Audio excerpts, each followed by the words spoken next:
Hallelujah. मसीह के बाबरकत उत्तम जलाली मुहिब और कादर बख्श नाम में आज सुबह मेरी तरफ से, मेरे खानदान चर्च की तरफ से आप सबों को बहुत बहुत सलाम पहुंचे। हालेलुया। आप खुश हैं? यकीनन आज हमने जी भर कर प्रस्तिश की और बहन नाजिया ने बड़ी खूबसूरती के साथ इस मीटिंग को लीड किया। सारा जलाल खुदा के नाम को है, सारा जलाल खुदा के नाम को है। आए मेरे अज़ीज़ों, आज हम एक बार फिर मुकाशवा की किताब की तरफ बढ़ते हैं। मुकाशवा की किताब की तरफ बढ़ते हैं। पंखा लगा हुआ है, नींद तो नहीं आएगी आपको? चलें, अच्छी बात है कि हम खुदा के कलाम की सच्चाइयों को सुने। मुकाशवा की किताब, उसका 8वां बाब और उसकी 12वीं आयत। मुकाशवा की किताब, उसका 8वां बाब और उसकी 12वीं आयत, सफ़ा नंबर 248 पर ये आपको वर्स मिलेगी। आए खुदाम की आवाज़ को समात फरमाइएगा। और जब चौथे फरिश्ते ने नरसिंगा फूंका तो तहाई सूरज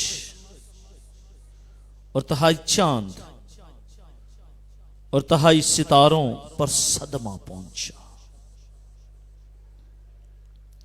यहां तक कि उनका तहाई हिस्सा तारीख हो गया।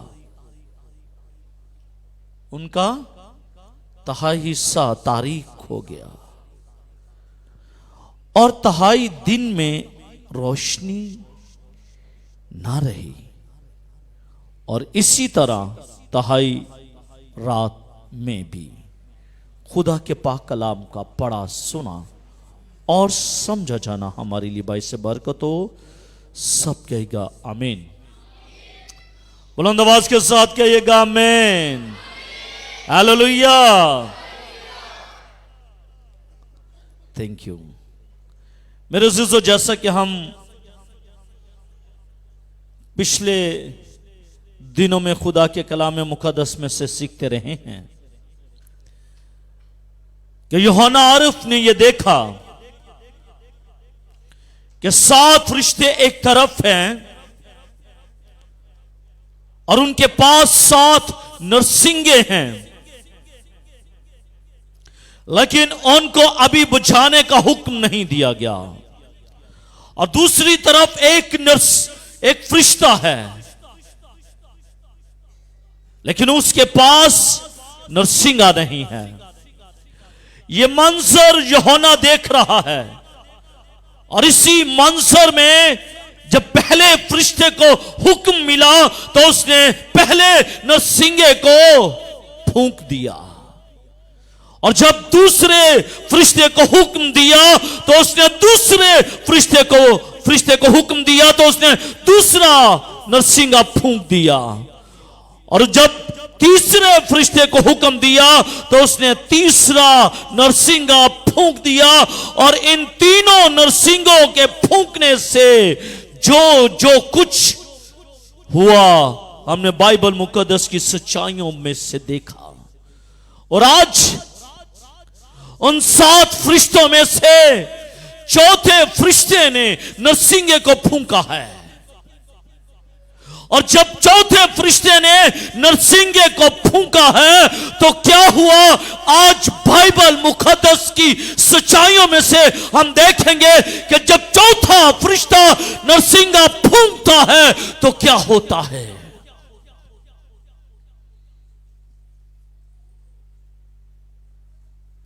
पहले 3 नरसिंगों का ताल्लुक जो फरिश्तों ने आसमान पर फूंके, जब फूंके गए तो उनके फूंकने से जो रिजल्ट्स प्रोड्यूस हुए वो जमीन पर समुद्रों पर, दरियाओं पर, चश्मों पर और दरख्तों पर उनका असर हुआ। भूखे आसमान पर जा रहे हैं, लेकिन उनका बराह रास्त जो असर है वो जमीन पर हो रहा है। लेकिन जब चौथा फरिश्ते ने नरसिंगे को फूंका तो उसका जो ताल्लुक है वो जमीन से नहीं बल्कि आसमान पर है।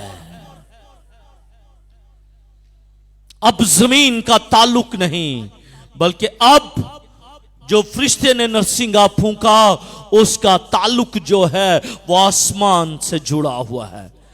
बराह रास्त आसमान पर चला गया है उसका ताल्लुक। इस नरसिंगे का असर, इस नरसिंगे के फूंकने का जो असर हुआ है वो सूरज पर हुआ है। इस फरिश्ते ने जो नरसिंगा फूंका है उसका असर चांद पर हुआ है और उसका असर सितारों पर हुआ है। फरिश्ता एक है, नरसिंगा एक फूंका गया है, लेकिन असर जो है वो तीन चीजों पर हुआ है। सूरज पर हुआ है, चांद पर हुआ है और सितारों पर हुआ है। तीन चीजों पर इसका असर हुआ है और इसका असर जो हुआ है उसके जो रिजल्ट्स हैं वो हम आगे चलकर देखेंगे। लेकिन देखना यह है कि इनका असर जो बराह रास्त हुआ है वो सारे के सारे पर नहीं बल्कि 1/3 पर हुआ है। कितने पर हुआ है? 1/3 पर। ये सूरज है, ये सूरज है और सूरज जो है ये क्या हो गया है? ये 1/3 जो सूरज है ये क्या हो गया है? ये स्याह हो गया है, ये तारीख हो गया है। आसमान जैसा आज हम देख रहे हैं, आसमान जो हम गुजरे कई सालों से इस आसमान को हम देख रहे हैं, लेकिन जब चौथा फरिश्ता नरसिंगा फूंकेगा तो यह आसमान ऐसा नहीं होगा। इसकी हालत बदल जाएगी। 1/3 सूरज, 1/3 चांद और 1/3 सितारे जो हैं वो अपनी रोशनी देना बंद कर देंगे, तारीख हो जाएंगे, स्याह हो जाएंगे, तारीख हो जाएंगे। मेरे अज़ीज़ों, इस आफत का तस्वर, इस आफत का तस्वर को जब महसूस किया जाता है तो एक झुरझुरी और एक कपकपी पैदा हो जाती है कि आसमान तारीख हो जाएगा, चांद तारीख हो जाएगा, सितारे चमकना छोड़ देंगे, हैरत गुम हो जाती है, इंसान हैरत अंगेज हो जाता है कि ये सूरज भी अपनी रोशनी देना बंद कर देगा। Is it possible? क्या यह मुमकिन है? या फिर ये कोई तशबीहन बात है या फिर कोई अलामती बात है? सोचने की बात है कि क्या यह हकीकत है। क्योंकि जब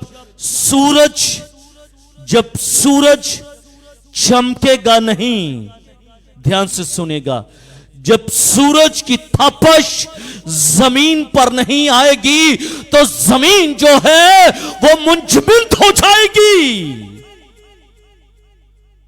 वो मुंजमद हो जाएगी। आपके पीछे आइस बॉक्स पड़ा हुआ है। जब इस आइस बॉक्स को इलेक्ट्रिसिटी दी जाती है तो जो डेड बॉडी इसमें रखी जाती है वो सर्द हो जाती है। मुझे याद है एल्डर एरिक विल्सन साहब के ब्रदर इन लॉ की डेथ होगी, नासिर भाई की डेथ होगी। मालूम यह पड़ा कि 2-3 दिन लग जाने कराची वालों के आने से, और भी बहुत सारे रिश्तेदार हैं, उन्होंने आना है, फिर जो उनसे फ्यूनरल की सर्विस होनी है। तो मैंने सोचा कि बेहतर यह है कि हम इसकी डिग्री को कम करें, हम इसकी डिग्री को बढ़ा देते हैं, हम इसकी डिग्री को बढ़ा देते हैं ताकि जो है कोई प्रॉब्लम क्रिएट ना हो। तो मैंने उसकी डिग्री को बढ़ा दिया। जब मैंने डिग्री को बढ़ा दिया, मुझे याद था कि मैंने इसके पॉइंट्स को बढ़ाया है, और जब मैंने पॉइंट्स को बढ़ाया है तो 2 दिन के बाद जब मैंने अपने प्यारे भाई नासिर को इसमें से निकाला और मैंने चेक करना था कि क्या वाकई रिजल्ट्स प्रोड्यूस हुए हैं या नहीं, तो मैंने ये देखा कि नासिर भाई की जो जस्ट खाकी है वो बर्फ बन गई थी, वो सख्त हो गई थी, वो ठोस हो गई थी, वो ठोस हो गई थी। आज हमारा ये बदन जो है ये ठोस नहीं है, ये इसके अंदर फ्लेक्सिबिलिटी है, क्योंकि सूरज की तपश जो है वो जमीन पर पड़ती है, और जब जमीन पर सूरज की तपश ना पड़े तो जमीन मुंजमद हो जाएगी, सर्द हो जाएगी और जीना महाल हो जाएगा।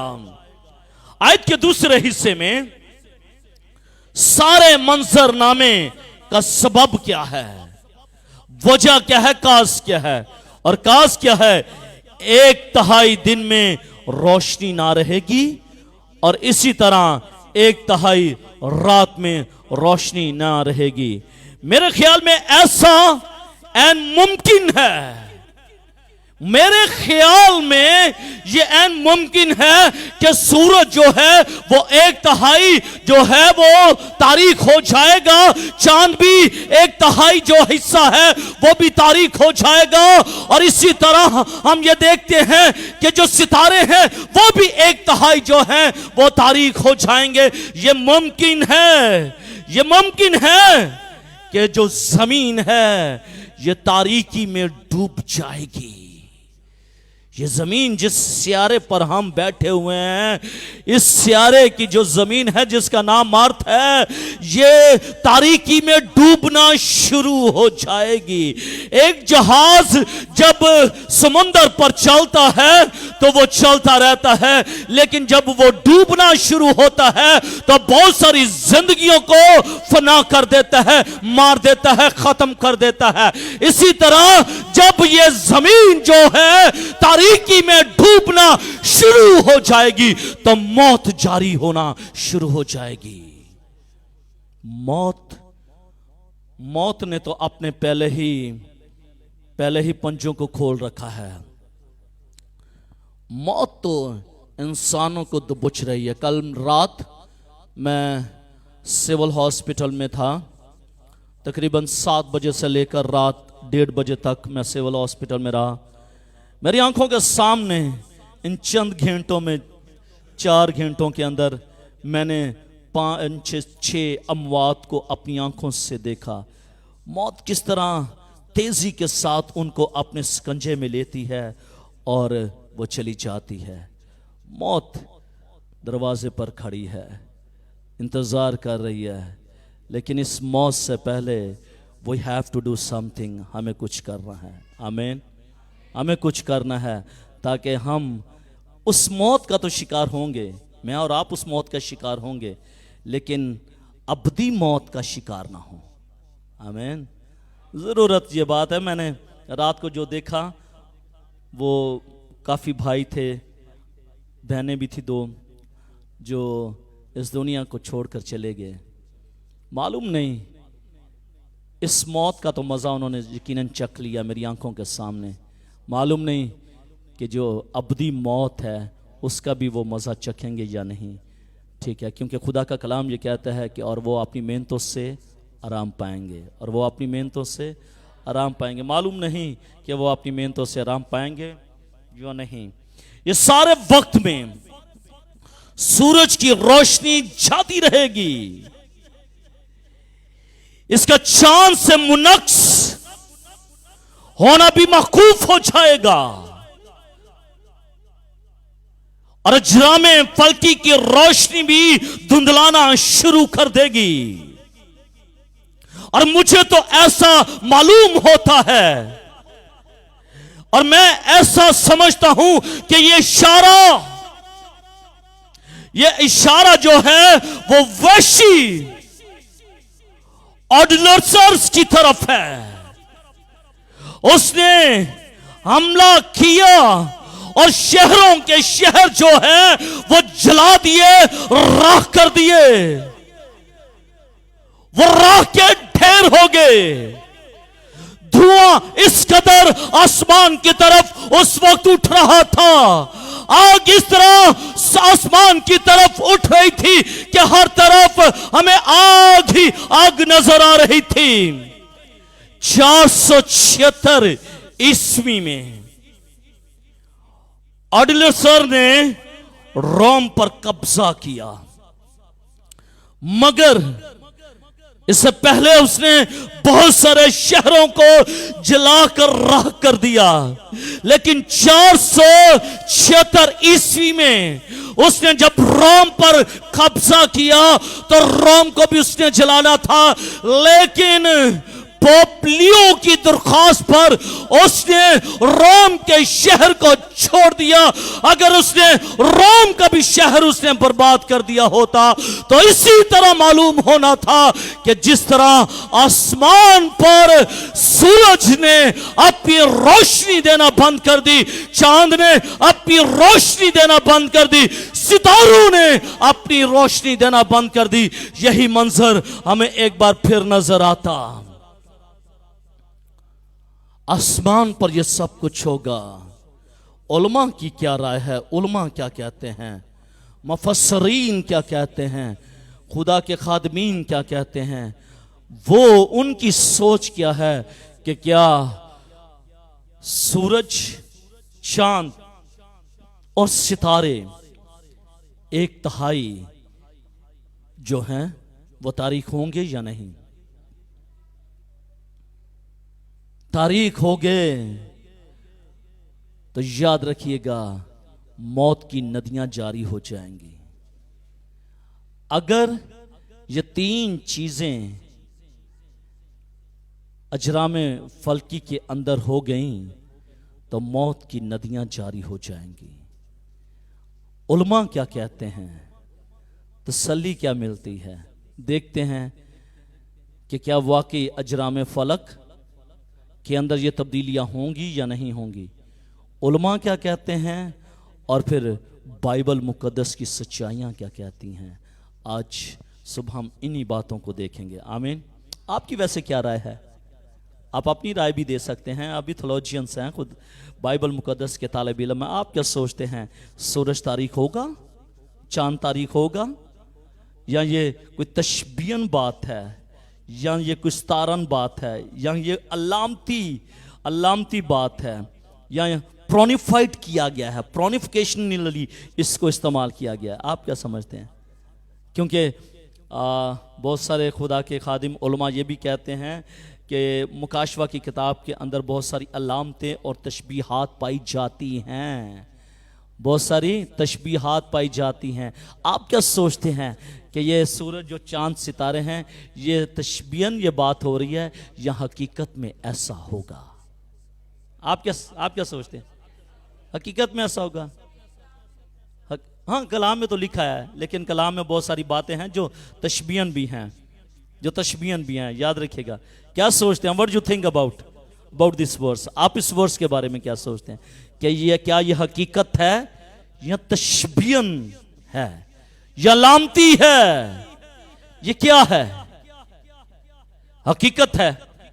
आमीन, आमीन, हालेलुया, हालेलुया। आए भरपूर तालियां बजाइएगा। ये एक हकीकत है, ये एक सच्चाई है, ये एक अटल सच्चाई है, क्योंकि बाइबल मुकद्दस का एक एक लफ्ज, एक एक शोशा जिंदगियों में पूरा होगा। उलमा तो कहते हैं, बहुत सारे उलमा इस तारीकी को रूहानी तारीकी से तशबीह देते हैं। ये तारीकी को जो जमीन पर वकूफ पजीर होगी, जो जमीन पर यह तारीकी आएगी और रोशनी मकूफ हो जाएगी, उलमा ये कहते हैं कि ये जो तारीकी है ये रूहानी तारीकी है। ये तारीकी रूहानी तारीकी है। ये तारीकी रूहानी तारीकी से तशबीह देते हैं जो उन आखिरी दिनों में पैदा होगी, जो एंड टाइम्स में ये वाक़या होगी, जो मुसीबत के दिन में ये पैदा होगी। उलमा का ख्याल ये है, मगर रूहानी तारीकी तो आदम के दौर से शुरू हो गई। जिस दिन उसने फल खाया था उस दिन उसकी दो अमवात हुई थी, एक रूहानी मौत हुई थी और एक जिस्मानी मौत हो गई थी जो 930 साल के बाद हुई थी। लेकिन रूहानी मौत उसी लम्हे, उसी पल, उसी घड़ी हो गई थी जब उन्होंने नाफरमानी की थी, जब उन्होंने फल खाया था उसी वक्त उनकी डेथ हो गई थी। ये रूहानी मौत है। लेकिन 930 सालों के बाद आदम जो है इस दुनिया से कूच कर गया और अपने खाल के हकीकी से जा मिला। इसका मतलब है कि रूहानी तारीकी तो वहां से शुरू होकर अभी तक चलती आ रही है। रूहानी तारीकी तो आदम के दौर से लेकर अभी तक चलती आ रही है। मेरे अजीजों, रूहानी तारीकी तो आदम के वक्त से चली आ रही है और स्टिल अभी भी जारी है। ऐसा ही है, बहुत सारी जिंदगियों में अभी भी रूहानी तारीकी है। बहुत सारी जिंदगियां अभी भी रूहानी तारीकी में चल रही हैं। रूहानी तारीकी साथ साथ चल रही हैं। दो खास वजूहात, उनकी बिना पर हम इस तारीकी को रूहानी मायनियों में नहीं ले सकते। वो दो, अगर उलमा ये कहते हैं कि ये रूहानी तारीकी है, ये हकीकी तारीकी नहीं है। उलमा ये कहते हैं कि ये रूहानी तारीकी की बात की गई है, ये असली तारीकी की, हकीकी तारीकी की बात नहीं की गई। तो मेरे अज़ीज़ों, इसकी दो वजूहात हैं, आज बाइबल मुकद्दस में से देखेंगे। अव्वल, अगर हम ये कहें कि अजरामे फलक का इस तरह मुतासिर होना बहुत ही मुश्किल है, नामुमकिन है। अजरामे फलक के अंदर इस तरह हो ही नहीं सकता, कभी मुमकिन ही नहीं है कि अजरामे फलकी के अंदर ऐसा कुछ हो, क्योंकि खुदा ने इनको बनाया है और ये कायम है। इसलिए अजरामे फलक में ये कुछ भी मुमकिन नहीं है। अगर हम ये सोचते हैं तो हम खुदा की कुदरत को, खुदा की ताकत को, उसका इनकार कर देते हैं कि खुदा की कुदरत और ताकत है ही नहीं है। हम उसका इनकार करते हैं। क्या हम खुदा की कुदरत का इनकार कर सकते हैं?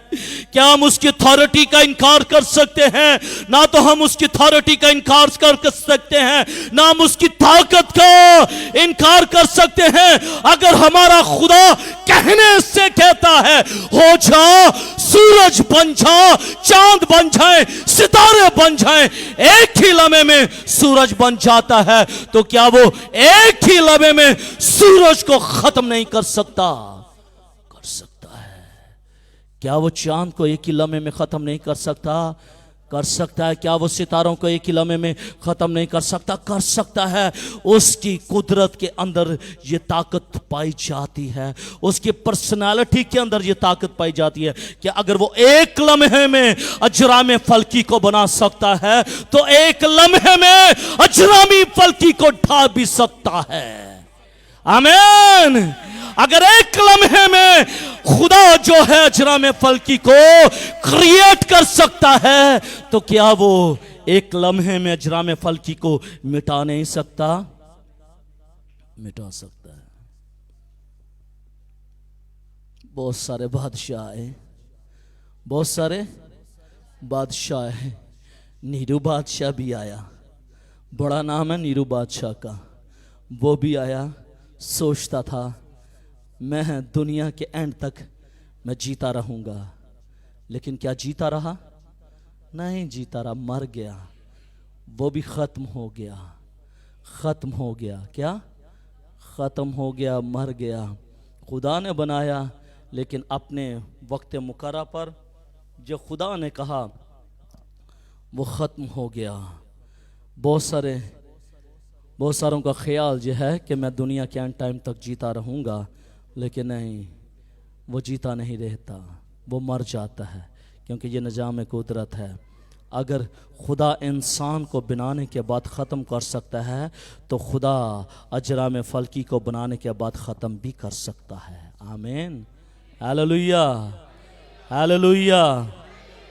और मेरे अज़ीज़ों, खुदा इन सब को पल भर में फना कर सकता है। लिहाजा ये कोई वज़नी दलील नहीं है, लिहाजा ये कोई मुदलदल दलील नहीं है कि ये ऐसा नहीं हो सकता।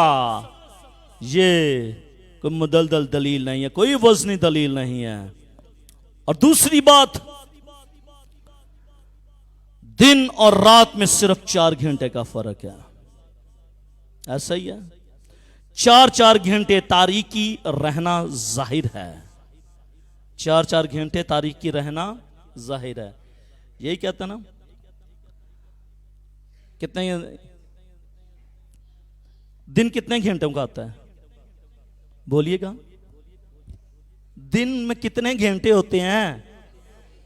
ओ क्या हो गया, दिन में 12। दिन में कितने घंटे होते हैं? रात में कितने घंटे होते हैं? 12 घंटे होते हैं। कितने घंटे होते हैं? 12 घंटे दिन होते हैं और 12 घंटा रात होती है। और अगर इसको 3 पर डिवाइड कर दिया जाए, क्योंकि एक तरह की बात हो रही है ना, अगर इसको 3 पर डिवाइड कर दिया जाए तो कितने बाकी बचते हैं? 4 घंटे।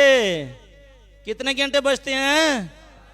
4 घंटों की बात हो रही है। ठीक है, मालूम पड़ गया? अब ध्यान से, दिन और रात में सिर्फ 4 घंटे तारीक रहना जाहिर है।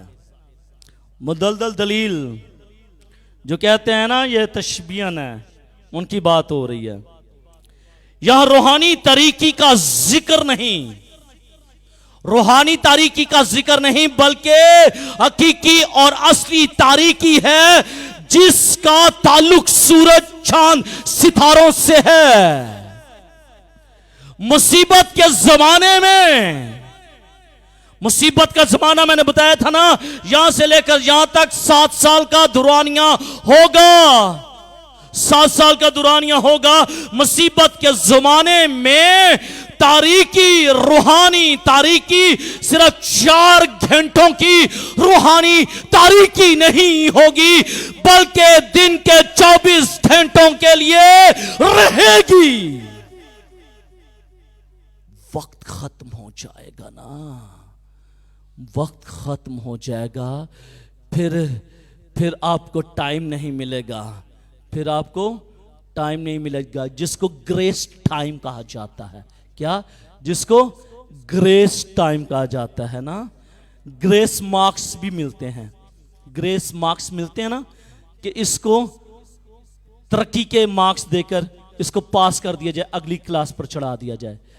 लेकिन उस वक्त ग्रेस नहीं मिलेगा, ग्रेस मार्क्स नहीं मिलेंगे, ग्रेस टाइम नहीं होगा, क्योंकि वो मुसीबत का ज़माना होगा और उसमें 24 घंटे जो है वो रूहानी तरक्की, रूहानी जो तारीकी होगी वो कायम और दायम रहेगी। इसलिए ये 2 वजूहात हैं जिससे हम ये जाहिर करते हैं कि ये रूहानी तरक्की जो है तारीकी है, ये तशबीहन नहीं है, ये लामती नहीं है, बल्कि ये हकीकी जो है ये तारीकी है, ये हकीकी तारीकी है। बाइबल मुकद्दस में ये तो उलमा की बात थी कि क्या ये तशबीहन है, क्या ये लामती है, या फिर ये क्या है, या हकीकी है।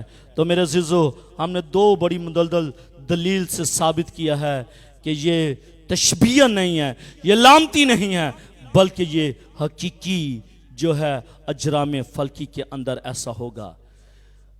क्या इसके बारे में बाइबल मुकद्दस की सच्चाइयां भी हमें बताती हैं या नहीं? इसके बारे में प्रिडिक्शंस भी हैं कि नहीं? मुकाशवा की किताब के अंदर यूहन्ना आरफ ने इसको देखा रूह में कि ऐसा होगा कि सूरज चांद सितारे जो हैं वो एक तिहाई जो हैं वो अंधेरा उन पर छा जाएगा। लेकिन क्या बाइबल मुकद्दस इसके बारे में तशबीहन बात करती है या हकीकत बयान करती है? ये तो हमने बाइबल मुकद्दस में से देखा है, लेकिन अब हम ये देखेंगे कि इसके बारे में पेशगोइयां भी हैं या नहीं हैं। इसके बारे में पेशगोइयां भी हैं या नहीं हैं। अगर तो पेशगोइयां हैं तो यकीनन ऐसा होगा। योएल की किताब उसके 3 बाब और उसकी 15वीं आयत में खुदावन यीशु मसीह से 800 कबल मसीह योएल ने जो नबूवत की, योएल की नबूवत को देख लीजिएगा, फिर आपको मालूम पड़ जाएगा कि वाकई हकीकत में सूरज जो है, चांद जो है, सितारे जो हैं वह तारीक हो जाएंगे। बाइबल मुकद्दस में से योएल की जो पेशगोई है उसको देखिएगा, नबूवत देखिएगा। सूरज और चांद तारीक हो जाएंगे और सितारों का चमकना बंद हो जाएगा। यह प्रिडिक्शन की है योएल ने। ये प्रिडिक्शन है योएल की। तो क्या योएल की जो प्रिडिक्शन है जो बाइबल मुकद्दस में है वो झूठी है? वो झूठी है। फिर योएल ने 2 बाब की 31वीं आयत के अंदर ये प्रिडिक्शन किया, और इससे पेशतर के खुदावन का खौफनाक रोज़े अजीम आए, आफताब तारीख और महताब खून हो जाएगा। यह भी प्रिडिक्शन योएल ने की है। यशाया उसके 13वें बाब पर उसकी 10वीं आयत में यशाया क्या कहता है? यीशु मसीह से कबल 760 साल कबल अज मसीह में उसने क्या कहा है? यशाया इसके ताल्लुक से क्या कहता है? सूरज के ताल्लुक से, चांद के ताल्लुक से, सितारों के ताल्लुक से क्या कहता है? वो ये कहता है क्योंकि आसमान के सितारे और कौकब बेनूर हो जाएंगे और सूरज तलू होते होते तारीक हो जाएगा और चांद अपनी रोशनी ना देगा। यशाया ये कहता है, योएल ये कह रहा है। योएल कहता है कि सूरज अपनी रोशनी ना देगा। यशाया ये कहता है कि सूरज अपनी रोशनी ना देगा। अब यीशु मसीह ने क्या कहा? यीशु मसीह ने भी नबूवत की मरने से पहले, और यीशु मसीह ने मत्ती की इंजील उसके 24वें बाब पर उसकी 29वीं आयत में यह कहता है, खुदाम यीशु मसीह ये कहते हैं, और फौरन उन दिनों की मुसीबत के बाद, मुसीबत के दौर की बात हो रही है। यीशु मसीह मुसीबत के दौर की बात कर रही है, बड़ी मुसीबत के दौर के बाद की बात हो रही है। मुसीबत के बाद सूरज तारीक हो जाएगा। यीशु मसीह ने क्या कहा? सूरज तारीक हो जाएगा। यीशु मसीह प्रिडिक्शन कर रहे हैं और चांद अपनी रोशनी ना देगा। यीशु मसीह प्रिडिक्शन कर रहे हैं और सितारे आसमान से गिरेंगे। यीशु मसीह प्रिडिक्शन करते हैं कि आसमानों की कूबतें हलाई जाएंगी। यीशु मसीह ने यह प्रिडिक्शन की है और यीशु मसीह ने यह कहा है कि आसमान और जमीन टल जाएंगे, लेकिन मेरे मुंह की बातें हरगिज़ नहीं टलेंगी।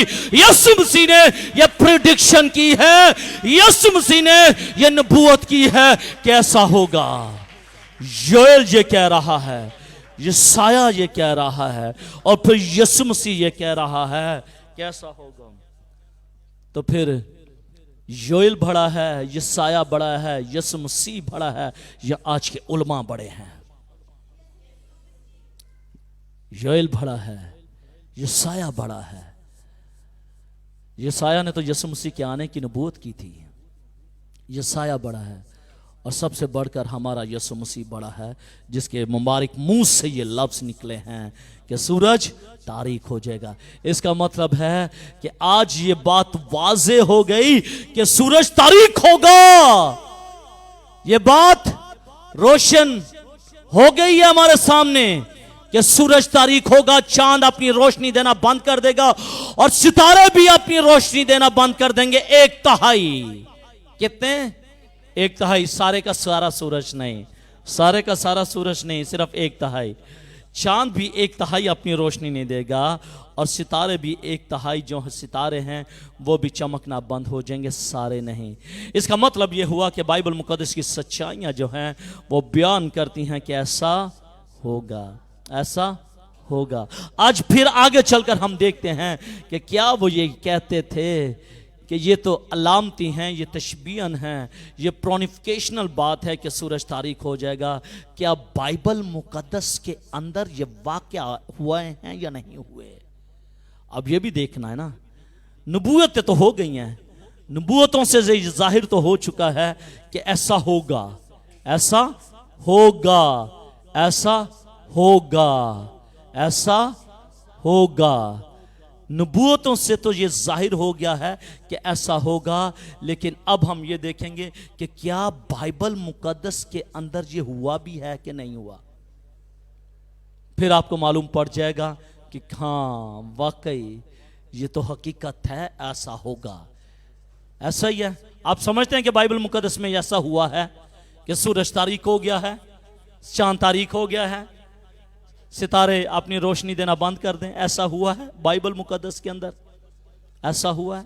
अगर तो हुआ है तो बनी नौ इंसान तैयार हो जाए, क्योंकि मैंने ये पहले ही कहा था कि अगर ऐसा होगा तो फिर अमवात होंगी, अगर ऐसा होगा तो अमवात होंगी, अगर ऐसा ना होगा तशबीहन बात होगी तो फिर अमवात नहीं होंगी, फिर अमवात नहीं होंगी। तो इसका मतलब है अब हम इस सच्चाई की तरफ बढ़ रहे हैं कि ऐसा होगा, ऐसा होगा। डर तो नहीं लग रहा, खौफ तो नहीं आ रहा। इसलिए लोग कहते हैं कि मुकाशवा पढ़ने से डर पैदा होता है, खौफ पैदा होता है। यही खौफ है, लेकिन हम इसकी सच्चाइयों को समझ नहीं सकते, इसलिए वो खौफ हमारे ऊपर तारी हो जाता है। हो ऐसा होगा, ऐसा होगा, इसलिए हम थोड़े कंफ्यूज हो जाते हैं, परेशान भी हो जाते हैं। लेकिन परेशान नहीं होना, आखिर में एक उम्मीद भी हमारे पास है। हालेलुया। लेकिन अभी हमने ये देखना है कि क्या बाइबल मुकद्दस के अंदर ये सब कुछ हुआ है या नहीं हुआ। खुरूज की किताब उसके 10वें बाब और उसकी 22वीं आयत से लेकर 23वीं आयत को देख लीजिएगा। जब कौम बनी इस्राइल मिस्र के अंदर है, जब कौम बनी इस्राइल जो खुदा की लाडली और खुदा की प्यारी कौम है, जो गुलामी के अंदर पड़ी हुई है, जो गुलामी के अंदर पड़ी हुई है, तो उनका मसीहा आता है उनको छुड़ाने के लिए, उनको बचाने के लिए, उनको रहाई देने के लिए, उनको अपने साथ ले जाने के लिए। इसीलिए तो वो फरौन से ये कहता है कि मेरे लोगों को जाने दे ताकि वो मेरे खुदा की इबादत करें। हालेलुया। लेकिन खुदा का कलाम ये कहता है कि फरौन का दिल सख्त हो जाता है। और इसके बाद हम ये भी देखते हैं कि खुदा फरौन का दिल सख्त कर देता है। और इसका लॉजिक भी मैंने जब खुरूज की किताब को मैंने स्टडी करवाया था, इसका लॉजिक भी और ये तालीम भी मैंने दी थी। लेकिन हम ये देखते हैं कि मिस्र के अंदर खुरूज की किताब उसके 10वें बाब और उसकी 22वीं आयत को जब हम पढ़ते हैं तो खुदा का कलाम यह कहता है, और मूसा ने अपना हाथ बढ़ाया, और मूसा ने अपना हाथ आसमान की तरफ बढ़ाया, और 3 दिन तक सारे मुल्क मिस्र में गहरी तारीकी रही। 3 दिन तक ना तो किसी ने किसी को देखा और ना कोई शख्स अपनी जगह से हिला। आमीन। इसका मतलब है कि मिस्र के अंदर ये हुआ, मिस्र के अंदर ये सब कुछ हुआ, मिस्रियों पर ये सब कुछ हुआ। 3 दिन की तारीकी छाई रही, 3 दिन की तारीकी छाई रही। सुबह में अर्ली 5 बजे सोया, पू नहीं थी फूटी, मैं 5 बजे सो गया, और जब मैं उठा तो धूप थी। 8 बजे मैं उठा, 3 घंटे मैंने रेस्ट की। तो अगर मैं 3 घंटे के बाद उठता तो तारीकी ही रहती, तो क्या मेरे माइंड पर उसने क्या असर छोड़ना था? मैंने खौफज़दा हो जाना था, परेशान होना था। मिस्र के लोगों पर भी ये तारीकी छाई रही, लेकिन इसके साथ एक जिंदा उम्मीद है। पर क्या लफ्ज लगा है? पर सब बनी इस्राएल के मकानों में उजाला रहा। हालेलुया। सब बनी इस्राएल के मकानों पर उजाला रहा। तारीकी तो होगी, सूरज अपनी रोशनी देना बंद कर भी दे, चांद अपनी रोशनी देना बंद भी कर दे, सितारे अपने रोशनी देना बंद भी कर दें, लेकिन खुदा की कुदरत एक तरफ खड़ी हुई है। खुदा की कुदरत एक तरफ खड़ी है। इसका मतलब यह हुआ कि गुजरे अय्याम ये तस्दीक करते हैं कि बाइबल मुकद्दस के अंदर सूरज जो था वो तारीक हो गया था, वो तारीक हो गया था। और एक और हवाले से ये बात आया हो जाती है जब हम लूक की किताब उसके 23वें बाब और उसकी 44वीं आयत से लेकर 45वीं आयत को जब हम पढ़ते हैं, जब यीशु मसीह ने अपनी जान सलीब पर दी, जब यीशु मसीह ने अपनी जान का फिदिया सलीब पर दिया, तो खुदा का कलाम यह कहता है, फिर दोपहर के करीब से, दोपहर का वक्त हो, धूप हो, और धूप में अब देखिए होने क्या लगा है, फिर दोपहर के करीब से सपहर, तीसरे पहर तक तमाम मुल्क में अंधेरा छाया रहा और सूरज की रोशनी जाती रही।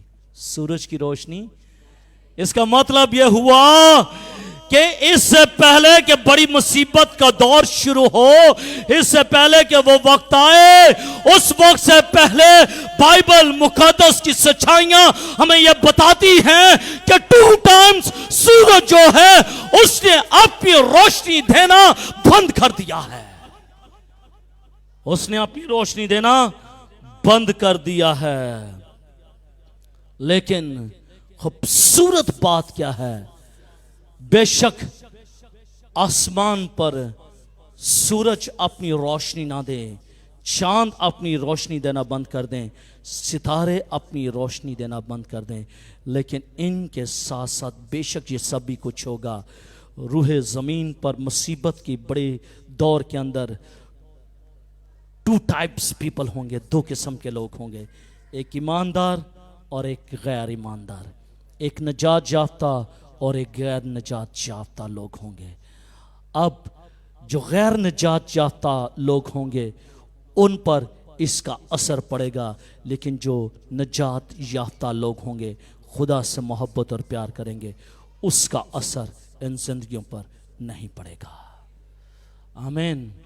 क्योंकि बाइबल मुकद्दस हमें यह बताती है, पर सब बनी इस्राएल के मकानों में उजाला रहा। तो यह बाइबल मुकद्दस की सच्चाई है। बेशक सूरज चांद सितारे रोशनी देना बंद कर दें, लेकिन मेरे अजीजों, जो खुदा के साथ जुड़े हुए हैं, खुदा के साथ मजबूत हैं, उन जिंदगियों पर इसका असर नहीं होगा, उन्हीं पर होगा जो खुदा से दूर है। अब it's depend on your self, ये आप पर मुनसर है। यू आर अ जज योर सेल्फ। अब आप अपनी अपनी जिंदगियों के जज हैं, अपनी अपनी जिंदगियों की अदालत कर सकते हैं कि क्या सूरज चांद सितारों का असर मुझ पर होगा या नहीं होगा। अब ये आपने अपना जज करना है कि आप किस एज पर खड़े हैं। क्या आप उस एज पर खड़े हैं जहां पर इनका असर होगा, या आप उस एज पर खड़े हैं जिन पर इनका असर नहीं होगा। आमीन। इसका मतलब है सूरज चांद सितारे अपनी रोशनी देना बंद ज़रूर करेंगे, ख़त्म करेंगे, 1/3 हिस्सा जो है अंधेरा हो जाएगा। लेकिन मेरे अजीज़ों, खौफ ना कीजिएगा, हरासा ना होएगा, परेशान ना होएगा, क्योंकि आपका खुदा, अगर कौम बनी इस्राएल का खुदा मुल्क मिस्र में उनके लिए उजाला रख सकता है, तो आपके लिए भी उजाला रख सकता है। आमीन। उसने इसीलिए तो अपनी जान सलीब पर दी है, इसीलिए तो उसने अपना कफारा, मुकम्मल कफारा सलीब पर दे दिया है, ताकि मैं और आप उस अंधेरे से निकलकर जिंदगी और रोशनी की तरफ आ जाएं। जिंदगी का नूर कौन है? यीशु मसीह। जिंदगी का नूर जो उसके पीछे चलेगा वो अंधेरे में ना रहेगा। बाइबल कहती है जो रोशनी के पीछे चलेगा वो अंधेरे में ना चलेगा। रोशनी नहीं आएगी, रोशनी उससे आगे आगे और वो रोशनी के पीछे पीछे चलेगा। तारीकी उससे पीछे भागेगी। लेकिन जरूरत तो यह है कि क्या मैं और आप उस रोशनी के पीछे जा रहे हैं या नहीं जा रहे, उस उजाले की तरफ जा रहे हैं या नहीं जा रहे। देखना यह है, अगर आप आज उस उजाले के पीछे जाएंगे, उस रोशनी के पीछे जाएंगे, तो यकीनन आप कभी भी उस तारीकी की तरफ नहीं जा सकते। और बहुत सी तारीकी की बातें हैं। अगर आप रोशनी की तरफ जाएंगे तो बहुत सारी ऐसी तारीकी की बातें हैं जिनसे आप दूर रहेंगे और आप सिर्फ रोशनी की तरफ बढ़ते चले जाएंगे। आमीन। अब ज़रूरत इस बात की है कि 1/3 जो बर्बादी होनी है, मैं और आप उसका शिकार होंगे या नहीं होंगे। 1/3 बर्बादी जो होगी, मैं और आप उसमें शामिल होंगे या नहीं होंगे, या फिर 3/4 हिस्से में हम शामिल होंगे।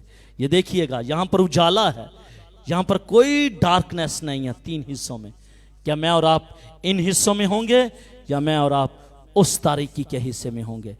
इट्स डिपेंड योरसेल्फ, ये आप पर मुनहसर है। बाइबल मुकद्दस की सच्चाइयाँ ये बयान करती हैं कि ये तारीकी आएगी, सूरज अपनी रोशनी देना बंद कर देगा। इसलिए इससे पहले कि अगर आपने यीशु मसीह जो नूर का बादशाह है उसके पीछे नहीं चले, तो know you have a time, आपके पास वक्त है कि आप यीशु मसीह के पीछे चलना शुरू कर दें, ताकि आप रोशनी में चलें और अंधेरे से आप दूर हट जाएं। आए मेरे अज़ीज़ों, अपनी आंखों को बंद कीजिएगा, अपने सरों को झुकाइएगा और दुआ करेंगे। हम सब अपनी आंखों को बंद करें।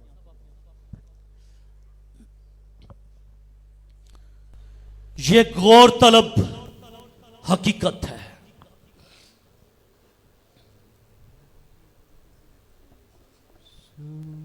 खुदा का कहर धीरे धीरे काम कर रहा है।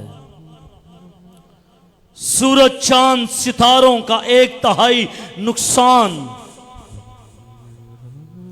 तारीकी बढ़ रही है। खुदा सख्त दिलों को मौका दे रहा है कि वो तौबा करें।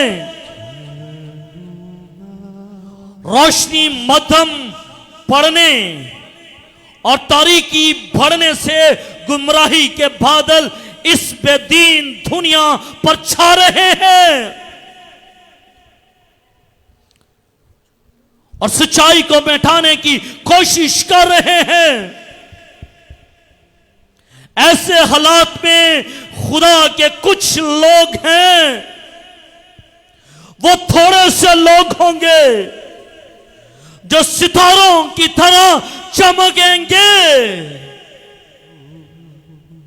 वो दुनिया के नूर होंगे, वो सच्चाई के फर्जंद होंगे, वो दिलेर गवाह होंगे, ताकि वो तारीकी में भी चमक सकें। इसलिए आज सब तारीकी के बादलों को ढांकिएगा और कहिएगा, ऐ तारीकी के बादलों, छट जाओ मेरी जिंदगी से, पीछे हट जाओ मेरी जिंदगी से, क्योंकि मैं नूर का फर्जंद हूं और मैं नूर में चलूंगा। मैं जिंदगी का फर्जंद हूं और मैं जिंदगी में चलूंगा। तारीकी मुझे छिपा ना सकेगी, चलते चलते कोई तारीकी मुझे छिपा ना सकेगी।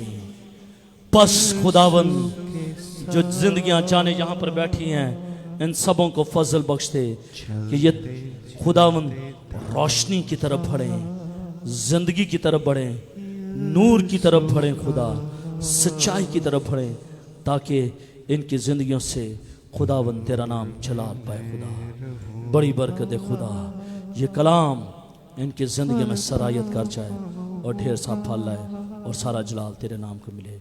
बड़ी बरकत दे। ये सब कुछ मांग लेते हैं तेरे अब्दी जलाली बाबरकत और पुरुष नाम के वसीले से, आमीन।